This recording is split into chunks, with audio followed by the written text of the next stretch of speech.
Сәлеметсіздер ме, құрметті оқушылар, әріптестер, біз сіздермен бірге ұбт-да келген слип нұсқаларын талдауды әрі қарай жалғастырамыз. Бірақ әдеттегідей алдын ала айтып кетейін, мұндағы ақпараттардың барлығы оқушылардың естеріне қалған сұрақтар және жалпы каналдардан келіп жатқан сұрақтардың негізінде жасалғандықтан дәл осылай ұбт-да келеді деп айта алмаймын. Сондықтан да ең бастысы есептердің шығарылу жолына назар аударыңыздар, иә? Дәл ғана А, Б, С-ді деп жаттап алып жүрмеңіздер. Біріншіден, графикалық формула сәйкес келеді дейді. Сонымен бұл неге сәйкес келеді? Жалпы бұған дейін бұған ұқсас есеп ұбт-да келген. Сіздерге келді ма, келмеді ма білмеймін, бірақ ол кезде сендерден номер 6-шы көміртектің тотығу дәрежесін сұраған. Кімнің есінде? Тотығу дәрежесі қанша болады номер 6-шы көміртектің, оқушылар? Ол сұрақ бізде номер 6-шы көміртек деп отырғанымыз қайсысы болады бізде? Мен жазып жатқандарым көріп тұрмын сіздерге. Оқушылар. Жоқ, көрініп тұрған жоқ. Сашегі уаш деген емес пе? Иә.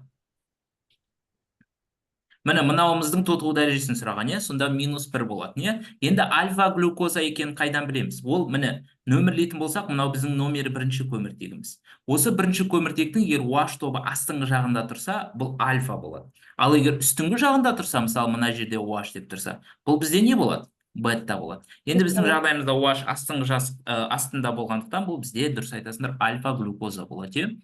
Екінші сұрақ. Реакцияның жылдамдығы жанасу бетінің ауданына әсер етеді дейді. Бұл ретте давайте сіздермен бірге тез есімізге түсіп шығайық. Реакцияның жылдамдығына қандай факторлар әсер ететін еді бізде? Бірінші? Температура. Температура. Бұл барлық реакциялар үшін әсер етеді. Екінші? Қысым. Концентрация. Концентрация бұл газдармен не үшін әсер етеді? Сұйықтар үшін әсер етеді, газдармен сұйықтарға әсер етеді. Ал қатты заттардың біз концентрациясын ескермейміз. Үшінші, қысым деді жаңа біреуі. Қысым бұл нелерге әсер етеді? Газ бар реакцияларға әсер етеді. Төртінші. Әсер етуші факторлар ма? 6 фактор бізде. Тағы? Өршіткі болмай ма? Дұрыс айтады, өршіткі, оны катализатор дейміз, өршіткі. Оған қарама-қарсы заттар не деп айтамыз? Ингибитор. Ингибиторлар немесе оны тежегіш деп айтамыз. Бесінші, әрине жанасу бетінің ауданы. Жанасу бетінің ауданы. Бұл әрине қатты заттар үшін, қатты немесе гетерогенді реакциялар үшін. Алтыншы бұл әрине несі? Табиғаты. Енді бізде назар аударыңдар, жанасу бетінің ауданы әсер етпейді дейді. Ал енді әсер етпейді, егерде ол қандай болса, гомогенді болса. Яғни гомогенді деген барлығы сұйықтар немесе газдар болса, сондықтан дұрыс жауабымыз Д болады. Өйткені темір қатты, күкірт қатты, кальций карбонатты қатты, яғни гетерогенді реакцияларға жанасу бетінің ауданы әсер етеді, ал гомогендіге әсер не істемейді? Етпейді. Оны жақсы білесіздер деген ойдамын. Номері 13-ші сұрақ, ненің 13-ші құдай ол, асығып атырмын. 71 грамм 40% натрий сульфатының ерітіндісін дайындау үшін қажет Глаубер тұзының массасы дейді. Енді бұл жағдайда біз не істейміз? Әрине бұл Глаубер тұзы деп отырғанымыз натрий 2 SO4 көбейтілген 10H2O. Осыдағы біз бірінші натрий 2 SO4-тің массалық үлесін тауып аламыз. Ол үшін біз натрий 2 SO4-ті 142, оны 322-ге бөліп 100-ге көбейтеміз. Неге? Өйткені натрий 2 SO4-тің эмері 142, ал натрий 2 SO4 10H2O-ның общий эмері қанша? 322. Яғни, именно тұздың үлесін тауып алдық. Сонда бізде жаңылмасам 44-те 1% шығады. Әрі қарай біз екінші мына формулаға қоя саламыз. омега-1 көбейту М1 қосу омега-2 көбейту М2 тең омега-3 көбейту не болады? М1 қосу М2. Бұл өздерің жақсы білетін олеумге арналған есептің шығару жолына бірдей ғой, почти. Сонда біз не істейміз? 44-те 1 көбейту М1-імізді біз білмейміз тұздың массасын, сондықтан М1 деп ала саламыз. М2 ол судың массасы, су десе біз пайызға көбейтетін оқушылар? 0. 0-ге көбейтеміз, дұрыс айтады. Сонда 40 көбейту, 40% көбейту не болады? 71 болады. Мынау жойылып кетеді, сонда М1-ді табатын болсақ, 40-та 71-ге көбейтіп, 44-те 1-ге не істеуіміз керек? Бөлуіміз керек. Сонда 64-те 4 шығады. Дұрыс жауап болады. Сұрақ бар ма? Жоқ. Сұрақ жоқ. Әрі қарай кеттік. Келесі, хлор 3 плюс ионның формуласы дейді. Әрине біз егер хлор атомыныкін жазатын болсақ, хлор 0-дікін жазатын болсақ, біз тек қана сыртқы қабатын жазайық, онда 3s2 3p не болады? 5 болады. Ал енді плюс 3 дегеннің мағынасы не? Біз сыртқы қабаттан неше электрон алып тастауымыз керек? 3 электрон алып тастауымыз керек. Сонда дұрыс айтады, 3s2 3p не болады? 2 болады. Дұрыс жауабымыз С болады. Сұрақ бар ма? Жоқ. Сұрақ жоқ. Дұрыс айтады. Әрі қарай кеттік. Келесі номері 5-ші. Тері илеу өндірісінде қолданылатын күлгін түсті хром калий ашудасының құрамындағы оттектің несін тап дейді? Массалық үлесін тап дейді. Оттектің массалық үлесі. Енді оны не істейміз? Әрине біз мынаның полный эмерін есептеп аламыз. Бұның эмері бізде 499. Оқушылар мынау арасы көбейту болып тұрғанымен, оны мынау 12-ні көбейтесіңдер 18-ге, оған мынаны қосасыңдар, арасын көбейтіп, үлкен сан алып жүрмеңдер. Әрі қарай енді оттектің үлесін табу үшін жалпы оттектің санын 16-ға көбейтеміз. Енді оттектің саны мында 12-ні 1-ге көбейтеміз, 12 оттек, мында 4-ті 2-ге көбейтеміз, 8 оттек. Қоссаңдар жалпы неше оттек бар екен? 20 оттек бар екен. 20-ны бөлеміз нешеге? 499-ға. И көбейтеміз 100-ге. Сонда бізде 64% шығады. Дұрыс жауап болады. Сұрақ бар ма? 64. Мында бәрін жауап беріп отыр. Келесі, бұл жерде сендер периодтық кесте тақырыбына арналған сұрақ, жақсы білесіздер деген ойдамын. Элементтің тотығу дәрежесі артқан сайын тотықтырғыштық және қышқылдық қасиет не істейді бізде? Артады. Дұрыс жауап сонда не болады? Д болады. Бұл ережені жақсы білесіздер деген ойдамын. Келесі, 25 грамм крахмал, 504 грамм картоптан алынған крахмал гидролизден глюкоза түсті дейді. Көшімізде крахмалдың формуласы қандай? С6H10O5. Одан бізде не алып тұр? Глюкоза алып тұр, С6H12O6. Ал глюкоза спирттік ашқанда неше моль этанол түсіреді? 2 моль. Ешқандай реакцияны жазудың қажеті жоқ. Мұнда 504-ті көбейтеміз нешеге? 0,25-ге. Өткен 25-ті ойша 100-ге бөліп аламыз, 0,25 көбейту 504. Бізде қанша шығады екен? 126, 126, мынауымыз x1. Мұнда 2 көбейту қанша болады? 46, мұнда 162. Сонда 126-ны көбейтем 92-ге, бөлем 162-ге. Сонда x1-іміз 71-де 55. Ал енді біздің шығымыз неше пайыз деп тұр? 80 пайыз деп тұр. Оны ойша 100-ге бөліп аламыз. Сөйтемізде 0,8-ге не істей саламыз? Көбейте саламыз. Сонда 57-де 24 болады. Дұрыс жауап С нұсқасы. Сұрақ бар ма?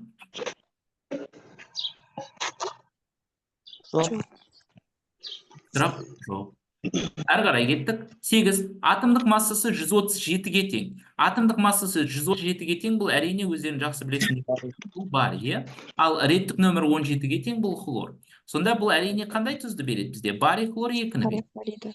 Бұдан не? Барий хлоридіне концентрлік күкірт қышқылын қосқанда бізде әрине не шығады?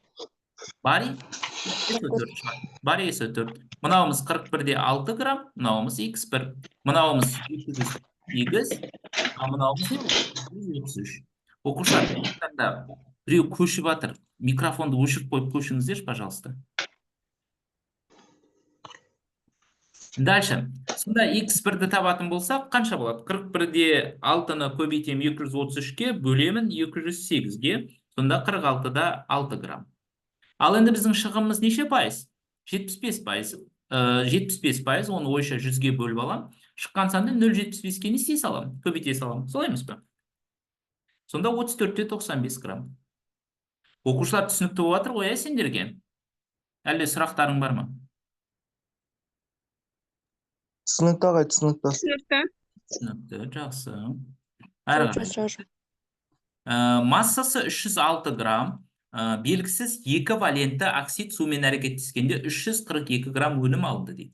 Алынған өнімді күкірт қышқылы ерітіндісімен өңдегенде ақ тұнба түзілді дейді. Белгісіз оксидтің формуласы мен тұнба массасы дейді. Енді ең оңай әдісі біріншіден бастап қоя берсеңдер болады. Енді давайте біз былай да шығарып көрейік. Белгісіз металдың оксиді, ойбай, мен сразу жауабымен шығарайын. Мысалы біз белгісіз металл оксиді, металл О деп алайық, өйткені ол эквивалентті ғой. Оған суды қосамыз, сонда әрине не шығады? Металл гидроксиді шығады. Металл OH кеселігіне. Солай емес пе? Енді мынаның массасы қанша дейді бізде? 342. А мынаның массасы қанша болады? 306 болады. Солай емес пе? Енді 342-ден Германия азайтамыз. офицері, Германия о және Германия о 2. Ау. 342-ден 306-ны азайтамыз. Сонда бізде 36 шығады. Неге мына жер 36 шыққан түсінікті ғой, өйткені зат массасы сақталу заңы бойынша екі жақтан массалар тең болу керек. А мына жерде 18 деп жазамыз, өйткені судың массасы 18, а мынау x дейміз. Осы жерде x тапсаңдар қанша шығады? 306-ны көпшім 2-ге бөлеміз. 153. Енді 153-те 16-ны алып тастасаңдар, оттегінің эмері. Сонда 137. 137 деген ол қандай элементке тиесілі? Бариға тиесілі. Белгісіз зат тауып алсаңдар болады. Сұрақ бар ма? Ағай немесе орнатып қоюға да болады, ja? Орнына тупы қоя берсеңдер де болады. Одан да ештеңе өзгермейді. Уақыт ұзақ кетіп қалмай ма? Ал. Мен оқушылар сұрақтарымды ұратам, естіп. Неге ұзақ уақыт кетпейді дейсіңдер?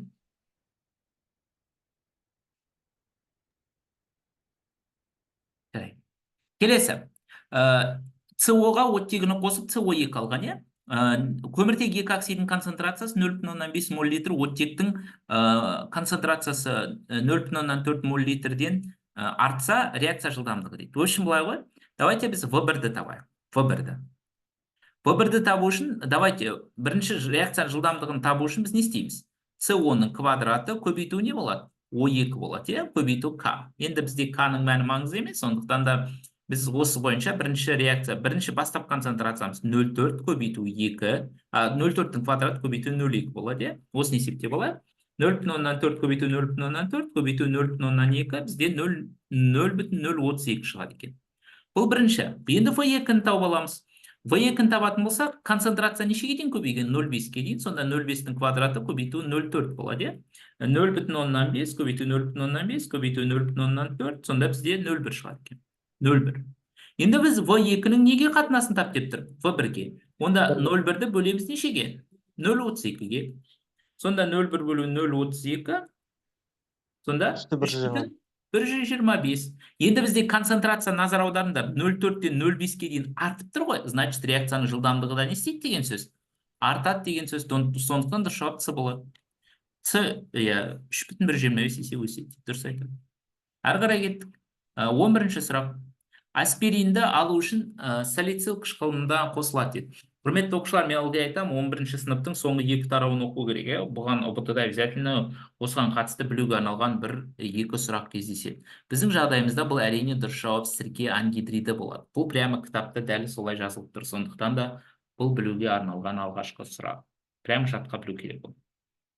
Келесі, мынау да білуге арналған сұрақ, органикалық шыны деп аталатын полимер бұл не? Полиметил метакрилат деп аталады. Бұған қатысты сұрақтар өте көп келіп жатыр. Сондықтан да полимерлер тарауында 10-шы сыныптың 2-ші бөлімін, 11-ші сыныптың 1-ші бөлімінде полимерлер тараулары бар, соны бір-бір оқу қажет. Сулы ерітіндісінде иондар түсетін. Енді қандай заттар иондарға ыдырамайды? Давайте жазып шығайық. Иондарға ыдырамайды. Иондарға ыдырамайды. Ыдырамайды. Қалай жазылады өзі? Ыдырамайды. Бірінші, нелер ыдырамайды? Тұнба ыдырамайды, тұнбалар ыдырамайды. Мысалы, бізде бар есі 4 тұнба, сондықтан ол иондарға ыдырамайды. Екінші тағы не ыдырамайды, оқушылар? Газдар ыдырамайды, газдар. Мысалы, СО2 газ, сондықтан ол ыдырамайды. Үшінші, нелер ыдырамайды? Оксидтер ыдырамайды. Оксидтер ыдырамайды. Оксид, мысалы, суда оксидке жатады. Төртінші, бізде әрине ыдырамайды нелер? Оқушылар, жай заттар ыдырамайды. Жай заттар иондарға ыдырамайды. И бесінші, енді біз өзіміз қоса салайық, суда ерімейтін заттар ыдырамайды. Суда ерімейтін. Суда ерімейтін, мысалы, не обязательно ол тұнба? Мысалы, H2O, мысалы, H, біз осыны алсақ, H, ол әрине бізде CO. Яғни метанол ғой, басқаша айтқанда, бұл да суда ыдырамайды. Өйткені суда ерімейді. Сонда дұрыс жауабымыз әрине не болады? Б болады. Сұрақ бар ма? Жоқ. Сұрақ жоқ екен. Әрі қарай кеттік. 14-ші сұрақ. Былай дейді. 1,12 литр алкогенді толық жаққанда 3,36 литр көмір қышқыл газы. Бізде алкоген А деп ала салайық. Оған қосамыз оттегіні. Сонда не шығыпты? Көмір қышқыл газы және су шығыпты H2O.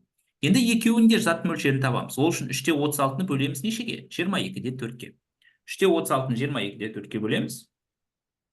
Сонда 0,15 шығады. 0,15. Мында 1/18 грамм су дейді, оны 18-ге бөлеміз, иә? Сонда қанша шығады бізде? 0,1 шығады. 0,1. Енді екеуін де бүтін санға айналдыру үшін нешеге бөлуге болады? Яғни мында 0,1, мында 0,15, мында 0,1. Екеуін нешеге бөлуге болады? Екеуін де 0,05-ке бөлуге болады. Солай емес па? Оқушылар. Сонда мында 3 Ағай. шығады, мында 2 шығады. Сонда Ағай, 0,1-де 2 көпсек. Ау? 0,1-де 2 көпсек болмайды ма? 3, 4, 4 болады да, сонда қатынастары. Жоқ, немесе 0,15-ті екеуінде нешеге қалай не істеуге болады дейсің? Нет, тек қана 0,1-де типа H2O дегенде екеу ғой. И соны былай 2-ге көшіресің, 0,2 болады. Сол кезде 3-тің 4-ке қатынасы болады. Немесе давайте жаңағыдай бүтін санға айналдыра берейікші. Жаңа 0,05-ке не қыламыз? Мынаны 0,05-ке бөлеміз. Сонда мында 3 шығады, мында неше шығады? 2 шығады. Значит, судың алдына 2 қою керек деген сөз, көмірқышқылдың алдына неше қою керек деген сөз? 3 қою керек деген сөз. Сонда көміртектен 3 болады. Ну, қайталанбайды, дұрыс жауап ал. Түсіндіңдер ғой, да? Дұрыс жауап Д дейді. Су тұнба газ дейді. Мында чаттар өзінше бір жауап беріп жатыр екен, маңыз. Сұрақ бар ма? Жоқ. Сұрақ жоқ. Әрі қарай кеттік. Номер 15. Тотығу тотықстану реакциясында хлор молекуласын максималды түрде бере алатын электрон саны дейді. Хлор молекуласы деп отырған хлор 2, иә? Ол максимум тотығу дәрежесін нешеге дейін көтере алады хлор? Плюс 7-ге дейін, иә? 7. Теңестіреміз. Енді 0-ден плюс 7-ні алсаңдар қанша шығады бізде? Минус 7 шығады. Бірақ оны алдындағы 2-ге көбейтеміз, сонда максимум неше электрон бере алады екен? 14 электрон бере алады. Дұрыс айтасың. 16-шы сұрақ. Иондардың атом радиусы өсу реті бойынша орналасқан. Оқушылар естеріңде болсын. Жалпы иондардың ережесі бар атом радиусының өзгеруі бойынша. Бірінші, ионның, яғни бізде ионның заряды кеміген сайын радиусы артады. Осы естеріңде болсын. Екінші, қабаттар саны артқан сайын, қабат саны артқан сайын, радиусы тоже артады. Біздің жағдайымызда мына А варианттың негізі қалай орналасу керек? Дұрысы. Кальций 2+, бұның заряды үлкен ғой. Калийдікі, одан хлор минус, және күкірт 2 минус қатары бойынша бізде көрінеді ма? Заряд былай қарай, солдан оңға қарай кеміп жатыр. Міне былай қарай заряд кеміп жатыр. Значит, радиус не істейді деген сөз? Артады деген сөз. Мында енді бәрі рандомно орналасқан, сондықтан бұл келмейді. Мыналардың ешқайсысы келмейді. Дұрыс жауап әрине Д болады. Неге? Өйткені просто мында 2 қабат бар, мында неше қабат бар? 3, мында 4 қабат бар, мында 5 қабат бар. Просто зарядтары бірдей болса, ол кезде қабаттар санына қараймыз. Ал зарядтары әртүрлі болса, ключевой роль зарядтар болады. Түсінікті ма? Сұрақ бар ма? Жоқ. Әрі қарай, 17. Жалынды сары түске өзгертетін оттектің артық мөлшерінде жанғанда. Народ, жалын сары түске боятын бұл натрий. Жалпы сендер білулерің керек. Сілтілік металдар, бірінші топта сілтілік металдар. Только литий оттекпен әрекеттескенде оксид түседі. Ал қалғандарының барлығы бізде не түседі? Пероксид түседі. Осыны ұмытпаңдар. Білуге арналған сұрақ. Дұрыс айтады. Мында чатта бәрі эксперттер отыр ғой, бәрін жауап беріп отыр. Дальше. Қысымды төмендеткенде тепе-теңдік өнім түзілу бағытына қарай ығысады дейді. Қысымды төмендеткенде дейді. Бізде қысымды төмендеткенде тепе-теңдік қайға қарай ығысу керек? Оңға қарай ығысу керек, оңға қарай. Значит, оңға қарай ығысу үшін не болу керек? Өнімде газ не болу керек? Өнімде газ көп болу керек, өнімде газ көп болу керек. Мында атпадайды, өйткені газ екеу ақ. Мынау вообще атпадайды, мүлде газ жоқ. Мынауда атпадайды, газдар саны тең, сонда дұрыс жауап не болады? Д болады. Неге? Өйткені мында газдар біреу, мында газдар нешеу? Екеу. Өйткені көміртек ол қатты зат, иә? Сондықтан дұрыс жауабымыз әрине не болады? Д болады. Сұрақ бар ма? Жоқ. Сұрақ жоқ. Дальше 19-шы сұрақ. Былай дейді. Құмырсқа қышқылы мен сірке қышқылының қоспасын күміс оксидінің аммиактағы ерітіндісімен өткізгенде 69-да 12 грамм тұнба түзілді дейді. Қоспадағы дәл осы сондай массасын бейтараптау үшін 100 грамм не дейді? 18-де 8% күйдіргіш натрий ерітіндісі жұмсалды. Бастапқы қоспадағы құмырсқа қышқылының массалық үлесі дейді. Сонымен бірінші бізде күміс айна реакциясына только не түседі бізде?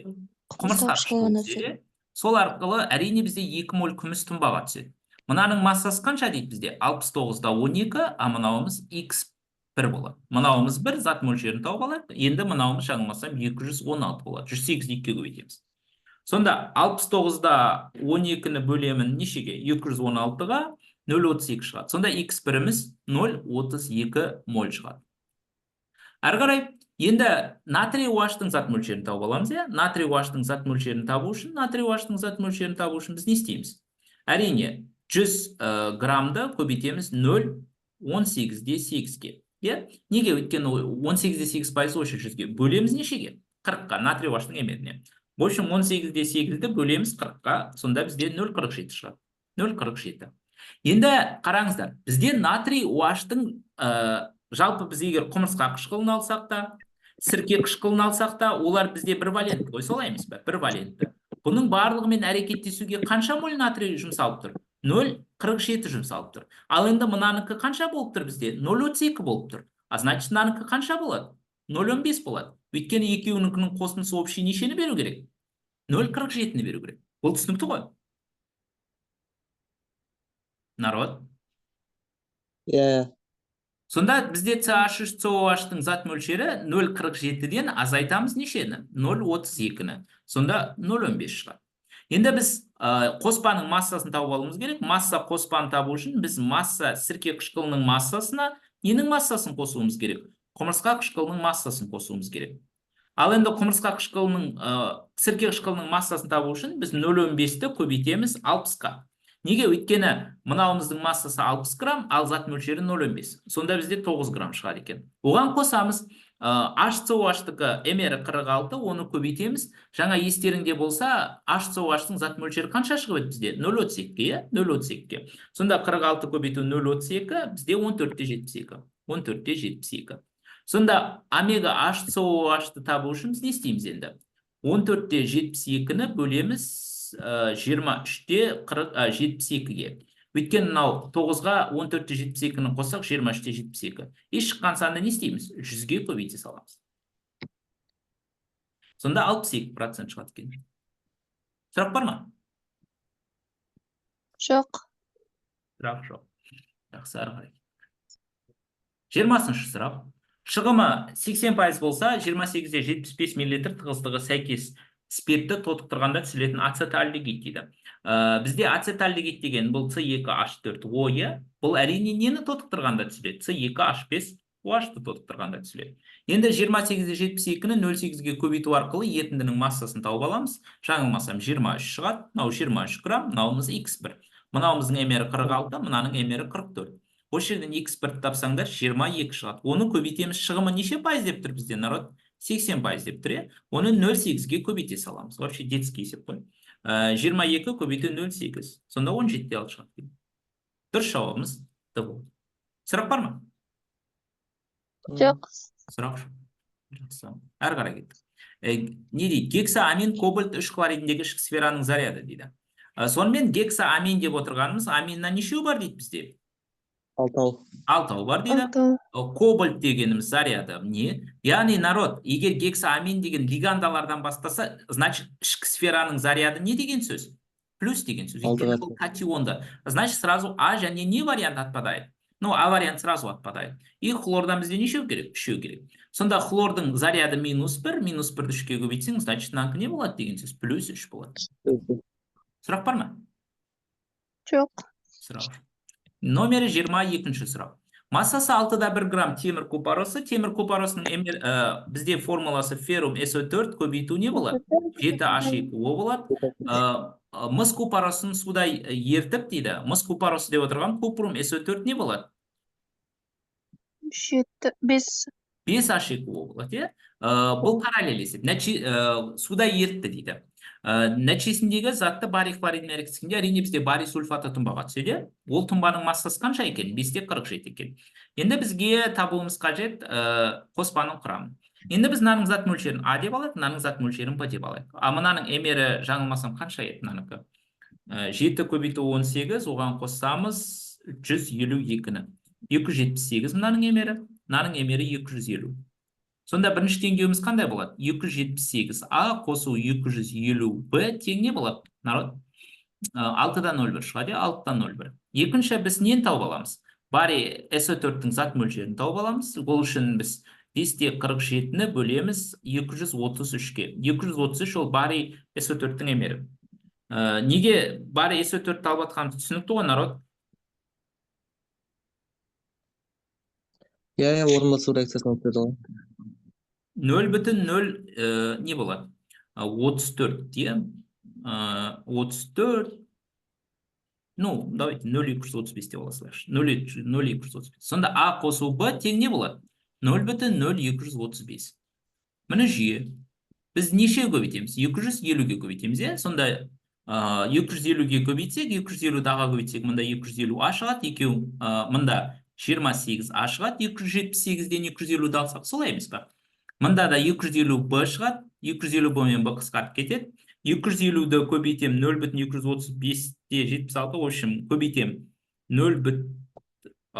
250-ге, в общем, сонда менде 5 мына жерде 5,869 шығады екен. 5,869, оны азайтамын нешеден? 6,01-ден. Сонда 0,14 шығады, в общем.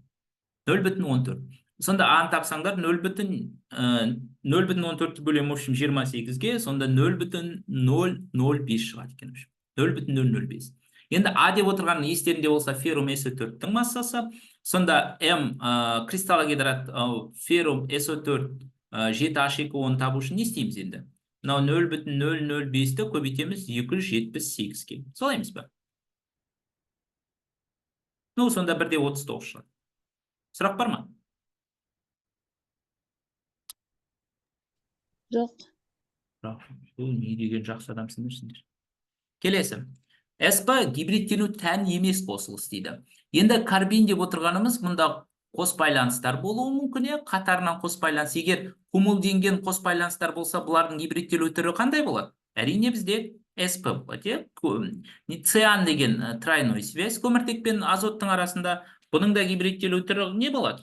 Әрине бұның да гибридтелу түрі СП болады. Ну, енді дұрыс жауап не болады бізде? С2H4 болады. Арасында қос байланыс болса, бұның гибридтелу түрі не болады бізде? SP2, дұрыс жауап С болады. Мұнда да әрине гибридтелу түрі бізде SP болады. Бұларды білетін шығарсыңдар, е? Иә. Білесің. Жақсы. Номері 24-ші сұрақ. Бізде беріліпті 224 CO2 қосу H2, CO қосу H2. Реакция басталғаннан кейін 40 секунд өткенде судың малярлық концентрациясы 0,28 моль дейді. Ал 1 минут 20 секунд өткенде 0,88 моль литр болды дейді. Реакцияның жылдамдығы. Әрине біз бұны мына формуламен шығара саламыз. Детские В тең дельта С бөлінген дельта Т. Біздің бастапқы уақытымыз соңғы 0,88, одан азайтамыз 0,58-ді. Солай емес па? Бөлеміз в общем, 1 минут 20 секунд деген ол 80 секунд қой, солай емес па? Одан азайтамыз 40-ты. Сонда жаңылмасам бізден 0,00 неше шығады? 75 шығады. Бұл дегеніміз 7,5 көбейтілген 10-ның минус неше дәрежесі дегенді білдіреді? 3 дәрежесі дегенді білдіреді. Сұрақ бар ма? Жоқ. Сұрақ жоқ. Дальше. Былай дейді. Массасы 60 грамм темір мен темір 2 нитраттарын ауада қақтағанда оның массасы өзгермеген дейді. Қоспа құрамындағы темір 2 нитратының массалық үлесін тапты. Ал енді бұл есепті жақсылап тыңдап алыңдар. Бізде 60 грамм темір және темір 2 нитратының қоспасы бар. Біз әдеттегі темірді А деп аламыз, ал темір 2 нитратын не деп аламыз? Б деп аламыз. Мынаның емері 56, мынаның емері қанша болады? 180 ба? 180, 180. Сонда бірінші теңдеуіміз 56А қосу 180Б тең қоспаның массасы 60. Енді бұлардың ыдырау реакциясына назар аударайық. Бізде қараңдар, феррум NO3 екеселенген, бұл ыдыраған кезде феррум 2O3 шығады әрине, феррум 2O3 қосу NO2 қосу O2 шығады. O2. Мұнда 2 қоямыз, мұнда 4 қоямыз, мұнда 8 қоямыз, вроде реакциямыз тең. Ал енді неге бізде масса өзгерген жоқ? Бізде газдар бөлініп кетіп тұр ғой, мынау газдар. Бірақ масса өзгерген жоқ, өйткені темір қыздырсаң ол немен әрекет етеді? Оттекпен әрекет етеді, оттекпен әрекет етеді. Сөйтіп не түсіреді? Феррум 2O3 түсіреді. Феррум 2O3. Енді теңестіреміз. Мұнда 2 қоямыз, мұнда 4 қоямыз, мұнда неше қоямыз? үш қоямыз, иә, үш қоямыз. Сонда егер мынауымыз А болса, мынауымыз 0,5, мынауымыз Б ғой. Мынауымыз Б болса, мынауымыз Б болса, мынау 0,5 Б болады. Мынауымыз А болса, мынауымыз 0,5 А болады. Енді мынау қатты заттардың массасы бізде нешені беріп тұр? Тоже 60-ты беріп тұр. Өйткені масса өзгерген жоқ қой. Значит, екеуінің массасы өзара не деген сөз? Тең деген сөз. Осы жерде біз n-нен тауып аламыз. Феррум 2О3-ті тауып аламыз. Ол үшін 60-ты бөлеміз нешеге? 160-ға. 160 бұл феррум 2О3-тің емер. 60 бөлу 160, сонда 0,375 шығады. 0,375. Ары қарай енді бізде екінші теңдеуіміз 0,5 А қосу 0,5 Б тең не болады? 0,375 болады. Міне. Осы жүйені шығара саламыз енді. Екіншіміз 28-ге, 112-ге көбейтеміз. 112-ні 0,5-ге өтсең 56 шығады. Қысқарып кетеді. 112-ні 56, 180-нен азайтамын 56-ны, бізде 124 шығады. 124 Б тең 0,375-ті көбейтемін 112-ге, 42, одан азайтамын 60-ты 18 шығады. 18, сонда бұны тапсаңдар 18-ді бөлем 124-ке 0,145 шығады. Ары қарай енді Б деп отырғанымыз бізде как раз темір 2 нитраты, осының үлесін табамын. Феррум NO3 еселенгеннің үлесін табу үшін біз не істейміз? 0,145-ті көбейтеміз 180-ге. 180 ол феррум нитратының емері. Бөлеміз қоспаның массасына, 60-ға. И көбейтеміз 100%-ке. Сонда бізде 43,548% шығады. Сұрақ бар ма, народ?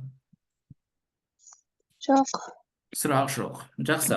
Енді сонымен біз алғашқы 25 есепті қарастырып үлгердік. Қазір 10 минут үзіліске шығамыз, өйткені зумның шектеуіне байланысты. 10 минут демалып алып, әрі қарай біз органикалық заттарға қатысты жұмбақ есептерді шешеміз. Қолын істеу сіздермен бірге. Одан кейін толығымен сәйкестендіру тапсырмаларын орындаймыз. Бұлардың бәрі ұбт-да келіп жатқан сұрақтар, сондықтан да қалмай қатысуға тырысыңыздар. Және әдеттегідей соңғы 40-шы сұрақты олюмның есебімен аяқтайтын боламыз. Эфир сақтала ма дейді? Әрине эфир сақталады. Оқушылар, сосын сіздерден үлкен өтініш. Егер де сіздер енді менің каналымнан бөлек 1045 каналда отырсыздар ғой, солай емес па? ОБТ-ның бүкіл каналында. Сондықтан да егер де сіздерден срифтің сұрақтары болса, достарыңыз, сыныптастарыңыз кіріп шыққан болса, маған жіберсеңіздер. Ол не обязательно полный сұрақты есіне сақтап шықпаса да, примерно сақтап шықса, маған жіберсеңіздер. Мен оны толықтырып, өзімдегі бар сұрақтармен қарастырып, нұсқа жасайтын боламын. Жақсы ма? Уже қазір 8-ші нұсқаны талқылап жатыр, уже 9-ші нұсқа дайын. Бүгін өте көп сұрақтар келді. Жаңа да жіберіп жатыр. Уже бүгін түнімен отырып 10-ші нұсқаны да дайындап каналға салатын боламын. Сондықтан да барынша сұрақтарды жіберсеңіздер. Жақсы ма? Иә. Телеграм көріп жатырсыз ғой. Иә, жақсы, онда қазір барлығымыз 10 минуттан қайтадан kesеміз.